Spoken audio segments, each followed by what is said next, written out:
Right, good morning, ladies and gentlemen, and welcome to Eurasia for this morning. I'm Nairi Woods, and I'm Dean of the Blavatnik School of Government at Oxford University. Eurasia is some 35% of the Earth's surface. It's 5 billion people. It's a large amount of the world's energy. It's a former Soviet sphere of influence, and now a growing China sphere of influence and engagement. And right between those two great powers sits Mongolia. And we're very lucky this morning to have, to kick us off, a short comment by the President of Mongolia, President Bаттulga. If I could invite you to make a brief comment to kick off today's panel. Thank you. Good morning, everybody. Монгол улс бас энэ даулсын эдийн засгийн форумд маш идэвхтэй оролцдог. Mongolia actively participates in the World Economic Forum. Өнөөдөр Евроазийн бүс нутгийн стратегийн төлөв гэж уулзалт болж байгаа маань оролцож байгаадаа баяртай байна. And I'm very glad to participate in this session of Strategic Outlook Eurasia. Тасаа хэлээ одоо энэ Евроазийн нутаг дээр одоо 5 тэрбум хүн амьдардаг гэж. And as you mentioned just now, the Eurasia contains 5 billion people.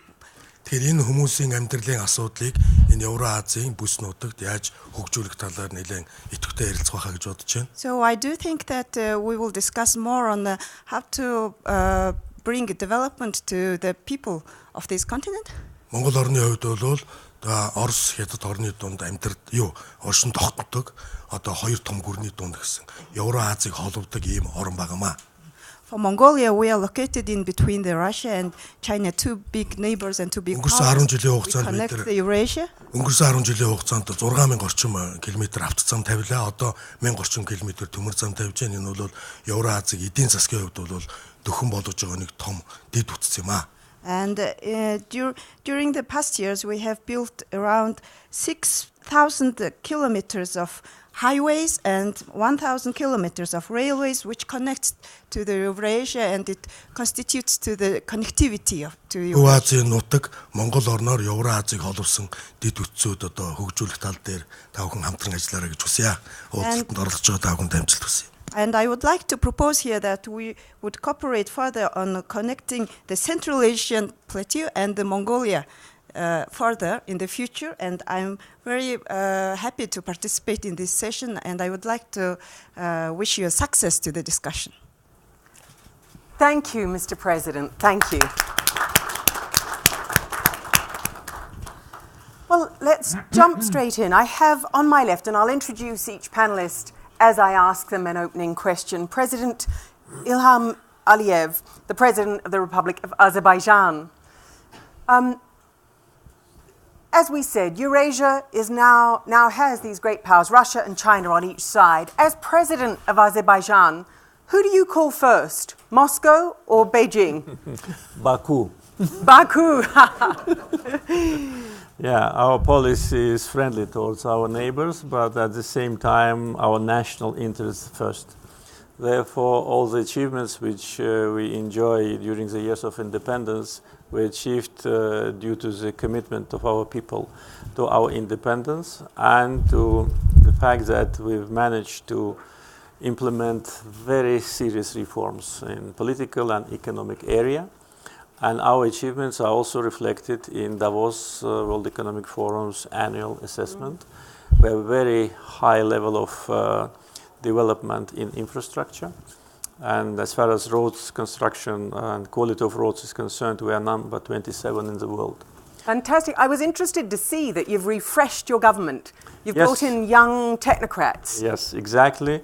The government was changed. New people were invited to the government, well educated, with modern vision, because as I said publicly many times, in 21st century, we cannot achieve success with the vision of 20th century. And therefore, the new people were brought not only to the government, but also to the presidential administration, which also was changed largely. And next month, we will have early parliamentary elections. The aim of that was also to give opportunity to people to select those people whom they trust. And the parliament, I'm sure, after election, will be an important part of the continuation of the reforms. And for Azerbaijanis who want their lives to get better, what do you hope this new government will deliver to them? What will they see over the next year or two that's different? I think that in the previous times we largely invested into infrastructure projects. Therefore, today, with respect to access to electricity, according again to Davos Forum, Azerbaijan is number 2. Gasification level in Azerbaijan is 96%.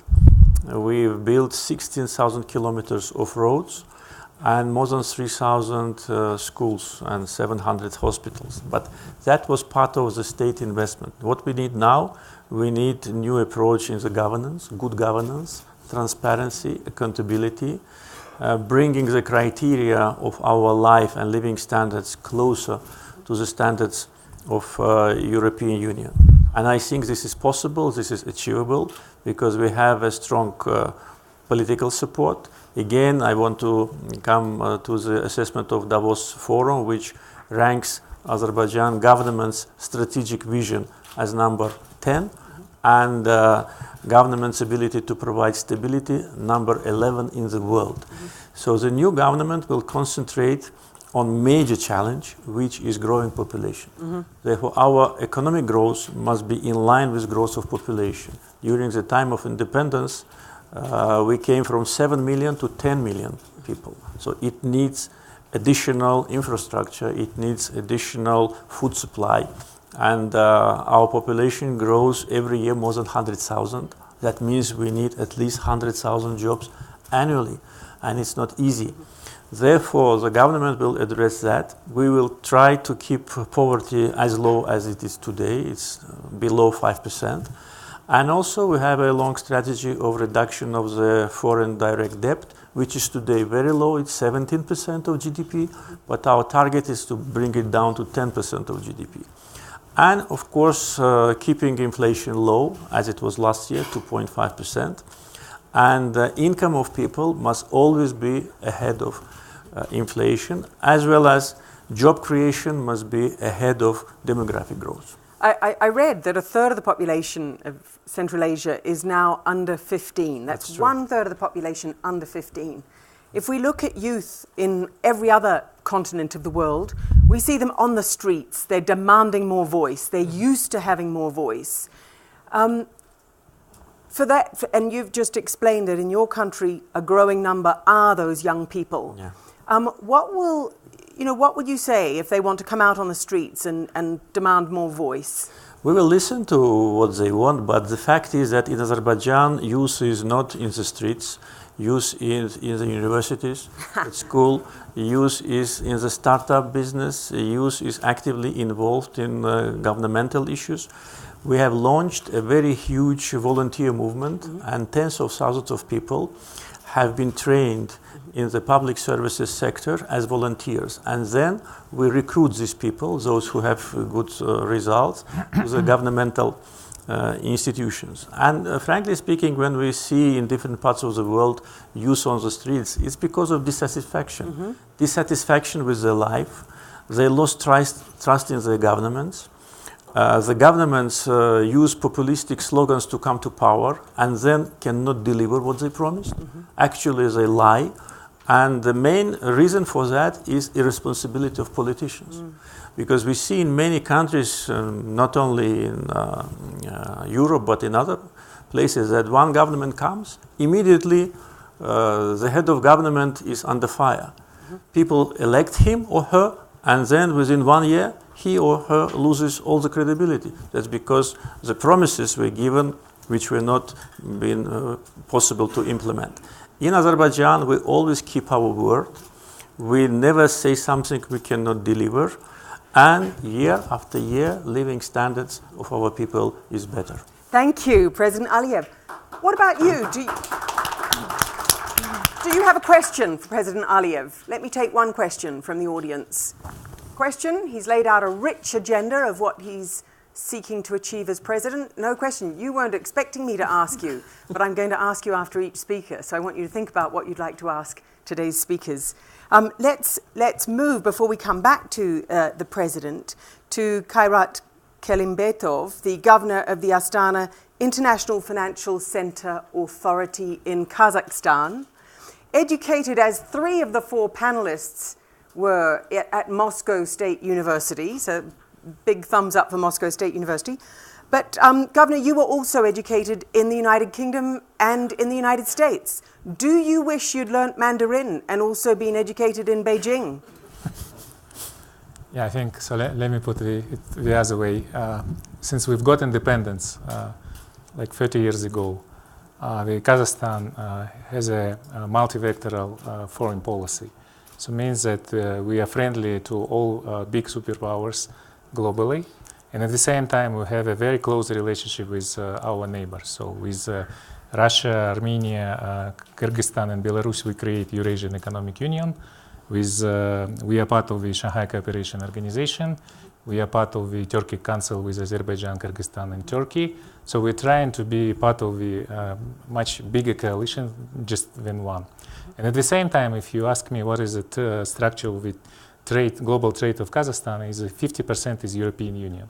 So it's like, in order to avoid any stereotypes, just 20% Russia and 20% China. I think now having in mind that we have a kind of new structure of the global trade, and especially after the first phase of the negotiation after the trade disputes between the United States and China, I think we have all to understand that we now have a kind of the new reality, and we have to know how to work with new reality. Having in mind that I am a governor of Astana International Financial Center, part of our mandate is to be the regional hub for the Belt and Road Initiative in Central Asia. So it means that we have to know how to work with our Chinese colleagues very well. And where is it most uncomfortable being between China and Russia? I think the most uncomfortable when we have a much bigger tension between US and China.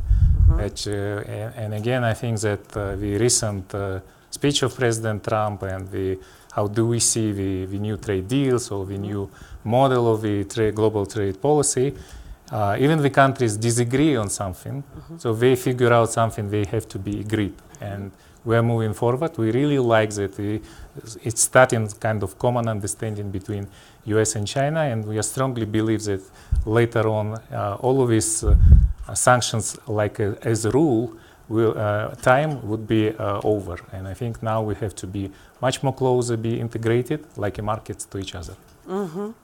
And are you hopeful that that's, or no, let me put this differently. What impact does it have on your country when China and the United States fight?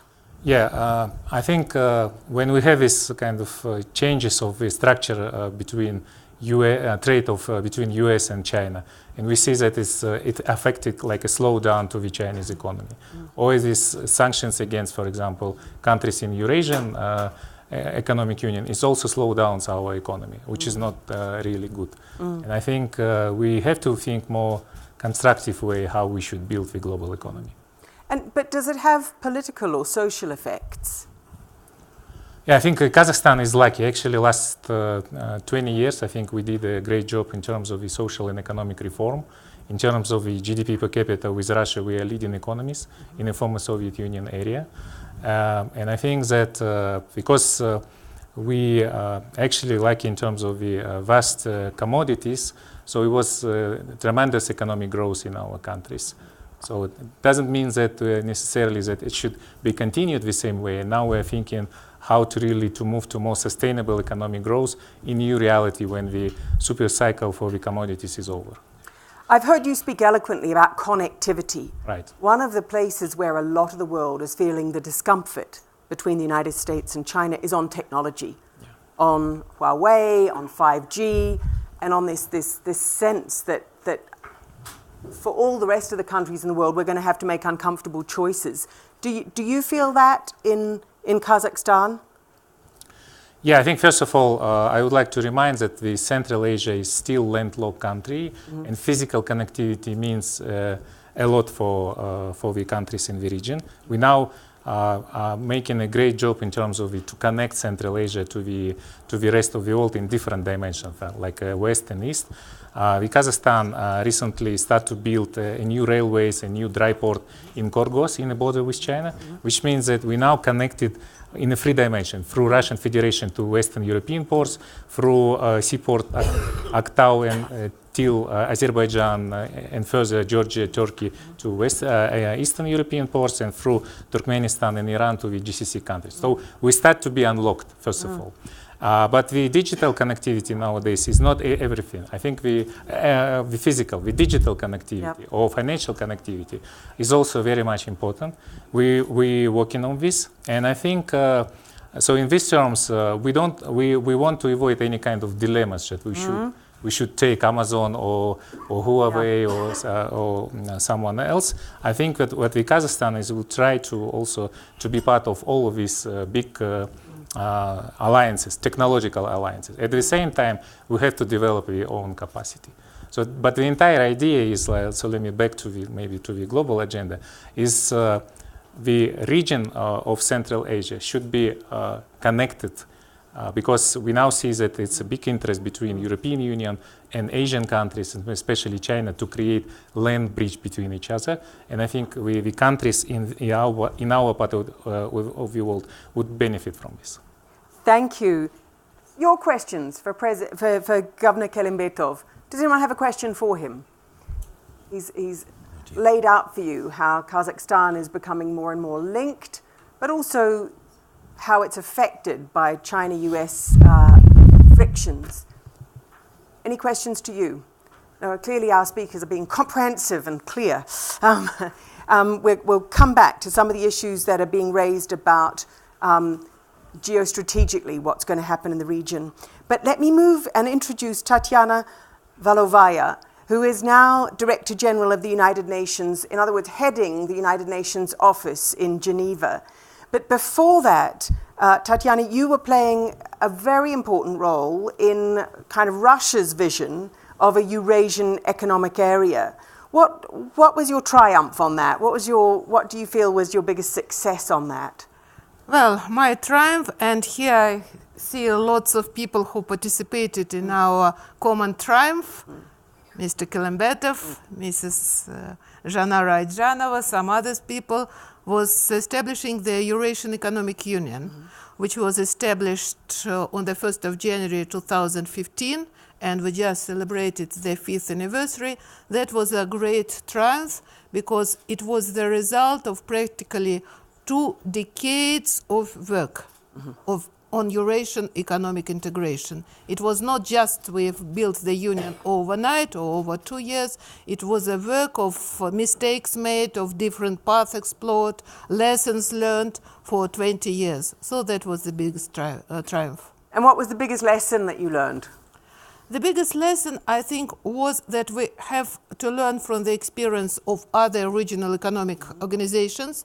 Of course, European Union for us was and still is the role model, and we learned lots of lessons from the European experience, both positive lessons but also negative lessons. But one lesson for us was that we shouldn't always copy other regional structures. We can and should use some innovative approaches. For example, for many, many years, practically for 2 decades, there was a dilemma for us. We understood that if we want to have a regional economic organization at a high level, we need to build a supranational organization like European Union. For us, that meant in newly independent states, we have to delegate our sovereignty. And it was a big political issue. And then one day we realized that delegating sovereignty to a supranational body is not losing your own sovereignty, but it's pooling your national sovereignties and becoming more influential. And for us, that was a very important lesson. At the same time, we didn't use the European experience in decision-making, and we decided that in our union, in spite of the different size of our economies, for example, take Belarus or Armenia or Kyrgyzstan, small economies, or bigger economies like Kazakhstan or Russia, all are equals. And decision-making is one country, one voice. And it was a very difficult decision to make, but that was exactly one which made us possible to create the union and for the union to develop.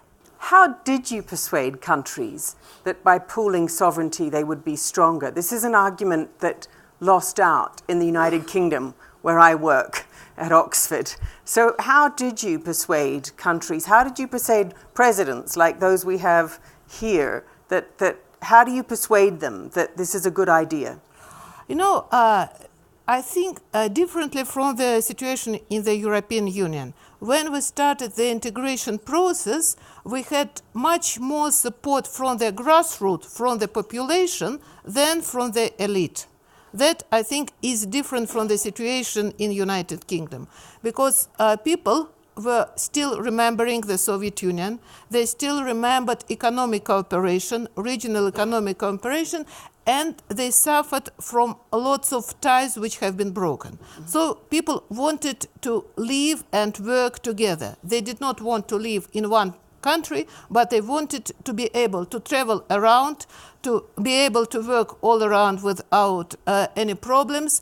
And we had this support from the population. But from the elite, we had really to sit down and discuss and say, for example, we understand that in the international arena, very few countries are absolutely sovereign. We are all parts of the global system. We are all parts of global agreements. So we are delegating our sovereignty as it is. It's not possible to be absolutely independent in your decision making. You have to take into account the views, the situations, the economic weight of your partners.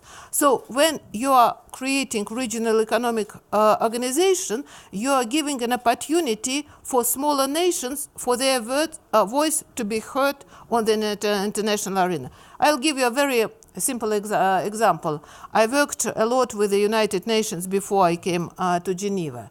And I was very proud that Eurasian Economic Union in the year 2017 was the first, and I think still the only regional economic organization which presented in New York on the political level on sustainable development its report on achieving sustainable development goals.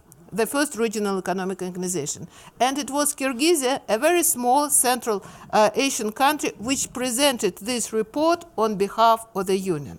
So I think that shows that really small countries, because they are part of regional economic organizations, have more possibilities to be heard and seen in the international arena. Thank you. President Aliyev, can I bring that back to you?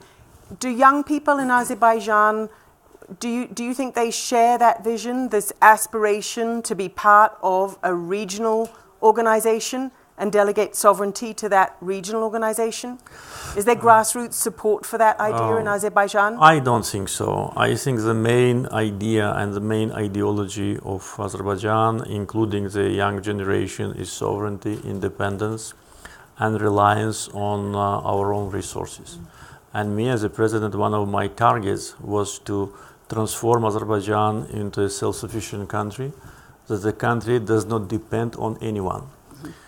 In other words, economic independence was the main priority because this is a foundation for political independence. Of course, different countries have different agenda. Economies of different countries is more vulnerable than others. As far as Azerbaijan is concerned, once again, our geographical location is very advantageous. Plus, we invested largely into creation of modern infrastructure. Second, as you mentioned, our generation is very young and we have extra labor resources and very creative. And of course, we are rich in natural resources, oil and gas, which create energy security for us. And therefore, our relations with our neighboring countries and the big number of partners are based on mutual interest. And plus, in every issue related to our presence in that or other international body, we look at the pragmatic side, what it will give to us. If it gives us more economic incentives, more opportunities for business, more stability, more security, of course, we are considering that, and we are members of a number of international institutions. One of them is non-alignment movement, Terrific. Can I take that back? Excuse me, Fred, to Tatyana Valakova. So, if the Union would give Azerbaijan more economic investment, more opportunity for growth, could it? Would it? What's the argument that you might make to the people of Azerbaijan? You know, one very important lessons we learned from the European Union, you should never go for aggressive marketing. You should never go for quick enlargement. Yeah. Only those countries who really want to join the integration should join. And whenever a country raises an issue, and I was the head of delegations on 2 accession treaties, and we tried to be very, very pragmatic, and we even raised this: are you sure you want to join the Union? Do you know the consequences for your economic policies? Do you realize this and this? If you are sure, then you should proceed. So I think that Eurasian Economic Union, like all other organizations, should not press anybody to join. And second, I think it's very important, as I said, to change the perception. Joining regional economic organization is not losing your sovereignty. You are delegating certain economic powers to supranational body, but this body is still under the control of the nation states. They do it voluntarily, and they have still the mechanism of control over these bodies. So there is a different perception. It's not about that, well, everybody is done somewhere. Thank you, Governor. Can I also clarify Yes, please. in terms of the perception of Eurasian Economic Union? But I like what the President Aliyev just mentioned. I think the two important dimension is, like, first is for each country is a national interest. So we see that it should be national interest of each country. So national interest means the own economic policy, creating of job places, supporting the local producers. So each country has their own agenda. The second, what the President Aliyev mentioned, is a pragmatic policy. So we have to be all pragmatic. I mean, and having in mind that we have a past, we've been previously in the different historical period. Now, when we've got independence, we are very pragmatic. We're trying to focus on the enlargement of our markets. So, for example, in Kazakhstan, we have a population 18 million people, 1/8. And it's a very small market to develop their own economies. We should join to some bigger trade platform. And Eurasian Economic Union is about delegating only trade policy, it's not more. So it's at least, I can say even, it's first of all, it's Eurasian Economic Union. And economic means like custom union plus and different dimension for freedom of labor, of capitals. It's easier for our business to think about their strategy if they see the access to the market. This is first. The second, we have a bilateral relationship, Russia and Kazakhstan. So let me talk about our countries. We have a common border which is more than 7,000 kilometers. This is the biggest dry border in the world, bigger than between US and Canada. You can imagine. And this is access to us through the Russian transport system to the Western European ports, to European markets, through different, let's say, pipelines, railways, roads. And I think it's fair when we have the relationship, strategic relationship, which should be between neighborhood. Thank you very much. Let me bring in Andrei Kostin, who is chairman of the VTB Bank and well known to all of you as a regular at Davos. In 2018, the United States announced sanctions on a number of Russians, and you were one of those. What does that feel like, and how does that shape your view of the United States and its allies? Thank you very much. I'm glad that in spite of all this, I'm coming to Davos for the 25th year now, and it's out of 50. Of course, I'm not now able to travel to Washington, New York, which allows me to spend more time in Baku and Nur-Sultan. But on a more serious note, I would say that, of course, no one can be pleased when the sanction imposed on him, and particularly when you feel that they're completely unjustified. I was put on the list as a senior government official responsible for Ukraine, Syria, hacking, and undermining American democracy. For the last 28 years, as far as I remember, I've been a banker. And I'm running the joint stock bank And I always developed an extremely good relationship with American banks. I was friendly with all the major CEOs, and I was very supportive, and we had a lot of transactions together in Russia. And, we still enjoy a very good relationship between our organizations, but unfortunately, I have to cut off my direct contact with American CEOs. And, in spite of this fact, I would say that I have no hard feelings towards America or even the American administration. And I wish Mr. Trump every success in his impeachment saga, because I also feel that it is unjustified.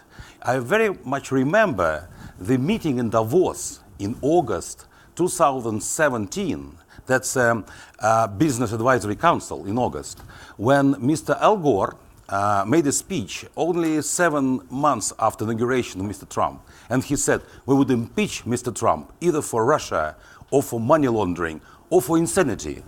I asked the question, why not to start vice versa? Why you start with Russia? Start with insanity. It will be much probably easy. But the smile of the history, that starting with Russia, they're finishing with Ukraine now. And so I think it is just, my opinion, just as groundless as any accusation of Mr. Trump having any special relationship with Russia, which is the investigation completely failed. Nobody is now trying to remember about this in America. So no hard feelings, very friendly approach to America. I like America, it's a great country, but they've got their, I think, domestic, mainly political problems. And we don't expect any change of heart unless those issues are sorted out inside the United States. Then we very much hope that they will be in a position to build a more practical line towards Russia, and we'll have better relationship, because nowadays politicians prefer not to say that, but we are at the state of the Cold War. That's the fact of life. So picking up that, you've been coming to Davos for 25 years. 25 years ago, did you imagine that there would be a Sino-Russian rapprochement of the kind that we're now seeing? No, of course. So through all these 25 years, we had a different kind of interest to Russia. The first time I came in 1996, when in Russia it is said that the fate of Russia was decided in Davos, because all the largest businessmen met in Davos and decided to support Mr. Yeltsin. At the same time, it was a great fun to see the leader of the Russian Communist Party, Mr. Zyuganov, walking here along the, promenade and showing, that he was the real candidate. And at that time, everybody thought that he would become a new president of Russia. But then, of course, we saw Mr. Putin coming to Davos, Mr. Medvedev twice.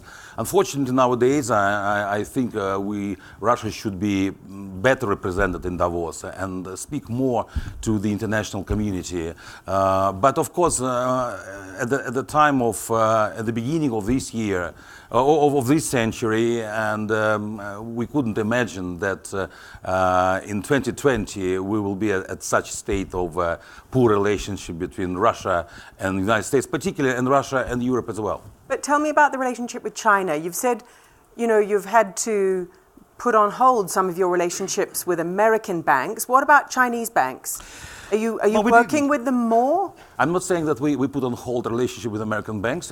Normally it's business as usual within the scope of regulatory sanctions imposed by Europe and America. But they are not preventive from working together.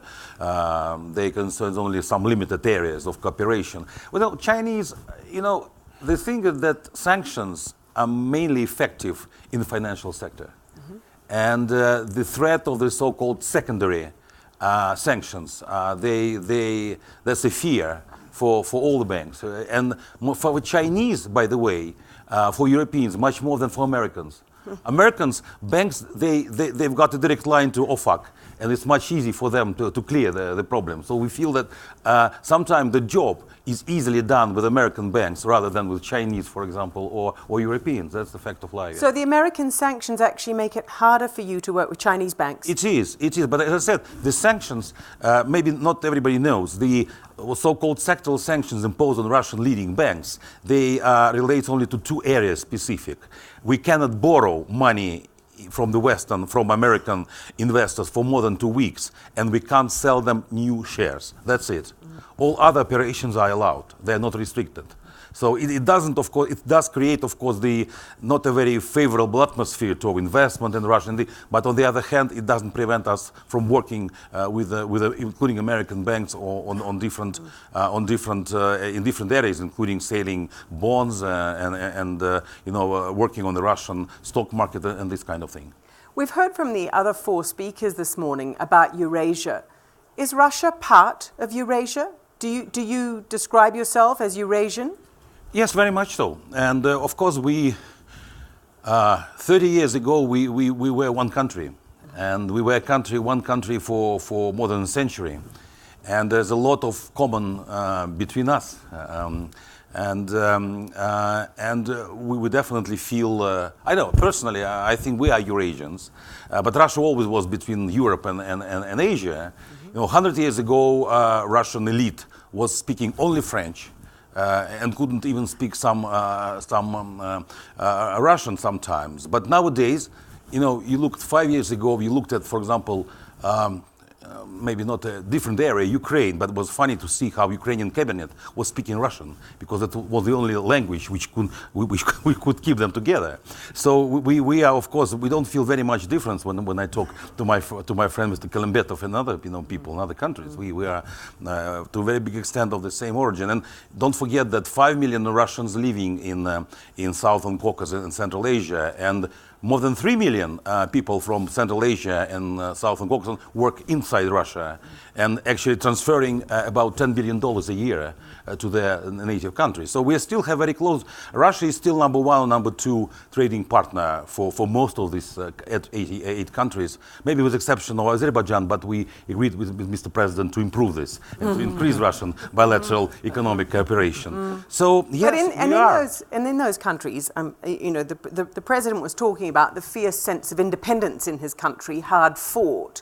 So it is true that Russia controlled a lot of these countries previously, but it no longer does. No. How does Russia step carefully on that, and how does it avoid feeling like the colonial overlord? Well, I think there's a lot of discussions and comments here that Russia or Putin wants to reestablish the Soviet Union. It is just impossible. No matter who wants what, it's impossible to restore the Soviet Union. For 30 years, there is 8 or 9 together with Russia, independent countries with their own elite, with own presidents, and what we want is actually two things: develop, maybe to restore to a certain extent cooperation and integration with these countries, and secondly, we don't want this to be a territory for particularly military competition between the United States, China, and Russia. And of course, we don't want to see those countries to be involved in any, military operation or even military stance against Russia, like having the American military bases or this kind of thing, or joining the NATO and inviting NATO troops, like Georgia, for example, is planning to do. So that's our vested interest in providing security in the region, because we want to feel secure ourselves. Mm-hmm. Before we close, I'm now going to come to you for questions from the audience, and then to come back to the panelists and ask each of you for one bright hope for the next year in your country or in your region. Or if not a bright hope, your worst nightmare that might occur this coming year. Questions from you. Are there any questions for today's panelists? No? You're all in agreement? Any suggestions, comments? Then let's come back to the panel and ask, what is your bright hope and or your worst nightmare for the region? President Aliyev. I think the most important now, especially taking into account the regional situation and new emerging conflict zones, is regional stability. We don't have internal risks in the country, whether it's political risks or economic risks. Country is stable, development is sustainable. We have a very broad agenda of reforms which are in the phase of implementation, which will create better opportunities for our people. The main concern and the main potential nightmare would be aggravation of tension beyond our borders. Mm-hmm. And for that, unfortunately, we are not responsible, and we cannot to full degree influence that process. The responsibility lies on the superpowers, on the big powers, which must agree on certain issues between themselves so that this fragile stability is not shaken more. And for those in the room who don't know the region well, what are the tensions that you're most worried could flare up? We see those tensions close to our borders. We see tensions in Afghanistan. We see unresolved, situations there. We are ourselves subject of occupation by Armenia, and this is a permanent source of threat. Our 20% almost of our territories are under Armenian occupation in violation of international norms and United Nations Security Council resolutions. We see aggravation of tension with respect to US-Iranian relationship and many other hotspots in the region which already are flaring our potential. Therefore, we are very interested in safety, security and predictability beyond our borders, because even economic difficulties outside of Azerbaijan can influence our economic and social situation. Therefore, I think stability in the region is the main concern which we have, and instability in the region is a main nightmare, if I may put it so. Thank you, President. Governor.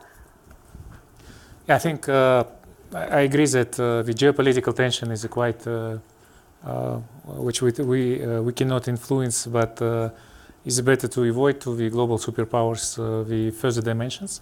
So I think even the recent examples, what happened at the beginning of this year in Iran, is not, let's say, good news for the region. So that's indirectly will affect not only for Middle East, but also for the rest of the world. I think this is what we want to avoid as much as possible. Kazakhstan always plays significant role in all this peaceful negotiation, including this the first agreement about nuclear deals, which were the first negotiation between the countries happened in Kazakhstan.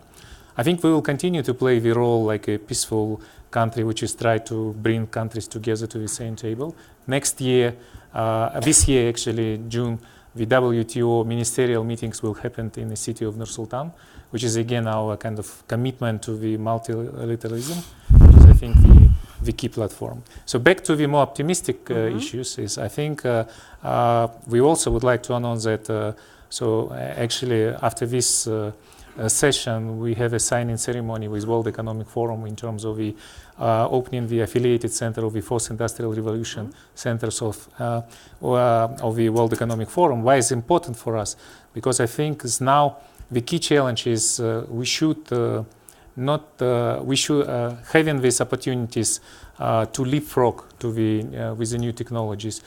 We should not avoid this kind of pessimistic paradigm to be left behind. And I think that the new technologies give for the new emerging markets opportunities actually to implement the new technologies even faster than developed countries. And back to the regional agenda, I think again important that we are restoring the Central Asia, we are trying to connect Central Asia and kind of having the modern political slogan. So let's make Silk Road great again. Great. Tatyana Valakova. Well, my greatest hope is, and I start with that, I see at least 3 ladies in the room in red, and I think we unconsciously are celebrating the coming Chinese New Year. And this Chinese New Year, it starts a new 12-year cycle. And my greatest hope is that this will be a different new cycle, because the previous 12 years we permanently went from bad to worse. And I hope that this is the new cycle when we will go from bad to better and better and better. So I'm really hoping that we will be able to ease the geopolitical tensions, that we will be able to go back on track of closer international cooperation on building peace, prosperity for everybody. And my biggest fear, I'm afraid that we are losing the trust and the confidence in multilateral system. Because I think that's a crucial risk, because not only on the level of national political elites, but also on the level of population, we are afraid of losing this support, and we need multilateralism these days much better than we needed before. That's why, for example, this year when we are celebrating 75th anniversary of the United Nations, we started a global conversation with everybody all around the world, what we want, like the future for us, and what kind of the United Nations we need for this future. So I think that's a very important year for us really to realize how we can fine-tune in a multilateral system, but really what we have to do to preserve it. Thank you. Mr. Andrei Kostin. I think the nightmare is the terrorism and radical Islamic movements, because according information, majority of those people or terrorists fighting in Syria came from this region, including the Russian Caucasus. So of course these people do come back sometime, and of course it just shows that there is a lot of ground for the terrorism and radical Islamic movements in this region. And secondly, don't forget about the neighboring countries like Afghanistan and Iran. All these can substantially undermine the political stability in the region, which would be really a nightmare. On the positive side, I very much hope that the region, all the countries, will be as prosperous and democratic as Azerbaijan and Kazakhstan, and they will be neither that will be not a Russian empire, but with friendly countries. We're developing good relationship with Russia, as well as with the rest of the world, China, America, and other countries. Thank you very much. So pulling it all together, there's some the gloomy outlook for the next year would stem from predominantly geopolitical tensions. Obviously, the US-China reverberating in the region, and its reverberations in Afghanistan, in Iran, as you've said, in terrorist movements. In other words, the need for really careful, multilateral, global management of some of those tensions. And as Tatyana reminds us, that multilateral system's looking very fragile.